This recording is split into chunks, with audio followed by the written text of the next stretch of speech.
Yo, what's up guys? It's your boy LEONYX back again with another vlog living abroad. If you're new here, welcome to the channel where I share my experiences with women from around the world and of course the traveling aspect. Today's video is a little different. Why? Well, my visa in Colombia expired, so I'm back in the United States, chilling with my mom for a bit. Don't worry though, I got some dope throwback footage featuring me and my two amazing girlfriends at the time, Francie and Andrea, to keep things a little spicy. So, why the voiceover? I wanted to deep dive into a topic a lot of you have been asking about in my DMs. How do you stay safe in South America? How do you avoid getting drugged or robbed? I've been living in South America for almost 3 years. I've been to every country here, and I got some hard-earned wisdom to share. You've probably heard the horror stories, robberies, kidnappings, or even that scary drug called scopolamine, aka the devil's breath. That stuff can turn you into a zombie, make you super suggestible, and leave you with no memory of what happened. Next thing you know, your wallet, phone, and dignity are all gone. But don't stress, I'm here to break it down and give you 5 practical, no BS tips to stay safe and avoid these nightmares. Before we dive in, make sure to smash that like button, hit subscribe, and ring the bell so you don't miss any of my videos. My dream is to do YouTube full time, and your support helps me get there and means a lot.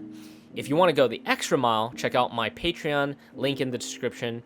Every dollar helps keep this channel going. Alright, so let's jump right into it. Why listen to me? You might be thinking, why should I trust this guy? Who's this Asian nerd telling me how to stay safe? That's a fair question. Here's my street cred. I lived in South America for nearly 3 years, traveled to countless cities, and explored every corner like the homie G, Kurt Kaz. I've dated over 100 women in the region, and I've only had 2 crazy situations, both my fault, by the way. I've learned how to navigate South America like a pro, and I'm here to share the secrets that have kept me safe. Here's the deal. South America has a reputation for danger, but I actually love that. It scares off the basic tourists and leaves all the gold for people like me. Amazing culture, beautiful women, and unreal experiences. For those of us who know how to move smart, it's all about playing the numbers game and stacking the odds in your favor. So let's talk about how to do exactly that with my top 5 tips to avoid getting drugged or taken advantage of in South America. First up, the easiest way to stay safe, eliminate alcohol and drugs completely. I know, I'm a party pooper, but hear me out. There's a crazy statistic that 1% of tourists in South America will experience some kind of crime, robbery, assault, you name it. That means 1 in 100. That's wild, right? If you're a gamer, think of it like a 1% drop rate in World of Warcraft, except this isn't a rare amount, it's your safety. Here's the kicker. 99.9% of those incidents involve alcohol or drugs. That means if you stay sober, your chances of something bad happening drop astronomically to basically almost 0. I never had a drink or done drugs in my entire life. If you're someone who follows a lifestyle that avoids these, like being a devout Muslim, you're already ahead of the game. But let's say you're not about that sober life and you want to have a little fun. Cool, I get it. Just please do it smart. Stick to drinking or experimenting with your trusted homies, ideally other foreigners, in a private setting like your hotel room. There's 0 reason to get wasted in a public bar or club, especially with strangers. Fun fact, women in South America often find guys who don't drink or do drugs more attractive because it shows self-control and confidence. Who would have known? It's actually to your benefit. So trust me, there's plenty of things and adventures to do in South America to get that dopamine hit. Tip number 2, steer clear of prostitution entirely. I know it's tempting. Some parts of South America are known for sex tourism, and it's easy to fall into that trap. But here's the reality. When you engage with women whose sole goal is to make money off foreigners in the shadiest way possible, you're painting a target on your back. You're not just at risk in the moment, you're setting yourself up for trouble down the road as well. So I highly recommend avoid paying for box. Here's the good news. You don't need to pay for companionship in South America, unlike what the stereotypes tell you or what stories you've heard abroad. There are plenty of amazing normal women who are open to dating without any transactional vibes. All it takes is a little effort, maybe 15% more effort than you're used to. Just be genuine, strike up conversations, and build real connections with real people. If you absolutely can't resist your male urges, at least, even though I don't recommend it, I want you guys to be safe. Stick to reputable establishments like regulated brothels, not freelancers you meet on the street or online. Better yet, focus on meaningful relationships. I promise it's safer, it's more rewarding, and you'll honestly thank me later. Tip number 3, where you source girls is very important. So let's role play for a moment. Imagine I'm a low IQ Latina that has the intent to drug or take advantage of a foreigner. What would I look like? Or where would I look for foreigners? Oh, LEONYX, didn't you hear about that Asian American guy that got played for 8 months only to be held for ransom and then killed for only $2,000, $2,000? You just never know. Well, okay, I'm going to show you 2 photos of 2 different girls. Which do you think is more likely to drug you or steal from you? I'll give you some time to choose. I wonder which one would have your best interest in mind. Who would you introduce to your mom? Left or right? If you chose the left picture, well, you're in a world of trouble because you're probably dead in a ditch somewhere like this guy. Rest in peace, my fellow Asian bro. You will be missed.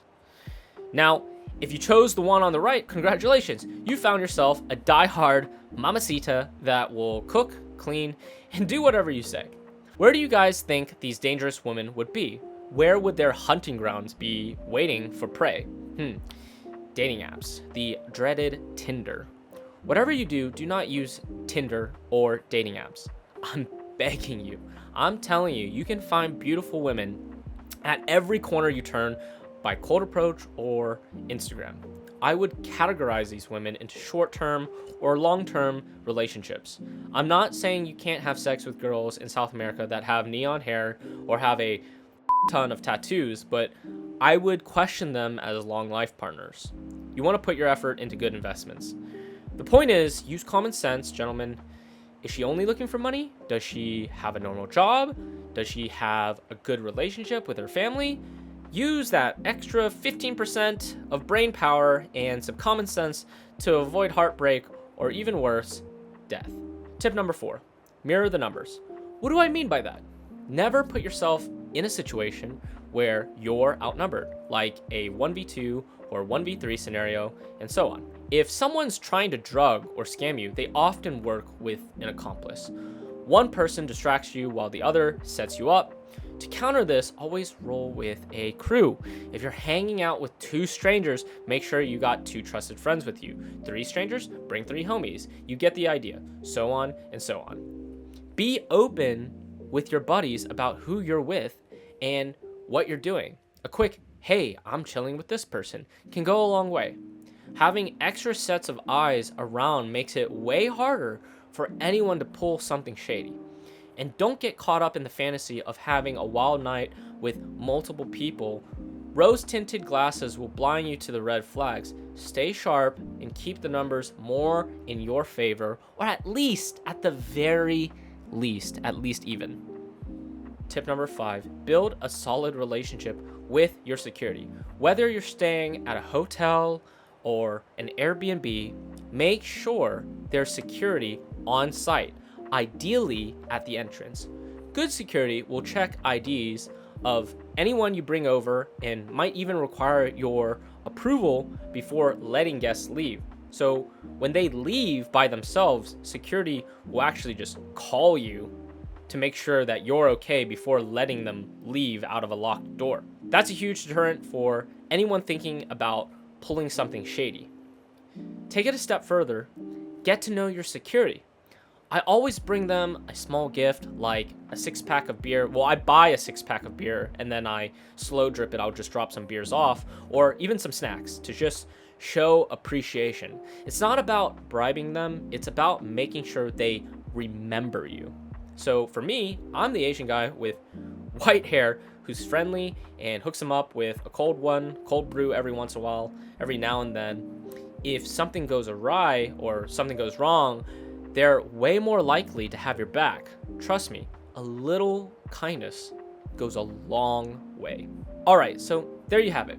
Those are my top 5 tips to stay safe and avoid getting drugged in South America or Colombia, wherever you are in South America. But to recap, cut out alcohol and drugs, avoid prostitution, source women properly, mirror the numbers, and build a relationship with your security. Follow these simple tips, and I'm 99.9% repeating, of course, sure that you'll have an epic, drama-free adventure in South America. My dream is to keep making these videos full-time, so if you found this helpful, please be sure to hit that like button, drop a comment with your thoughts or video ideas, and subscribe if you want to support the channel even more. Check out my Patreon link in the description. Every little bit helps keep the dream alive. Remember to stay safe and stay smart. Until next time, guys.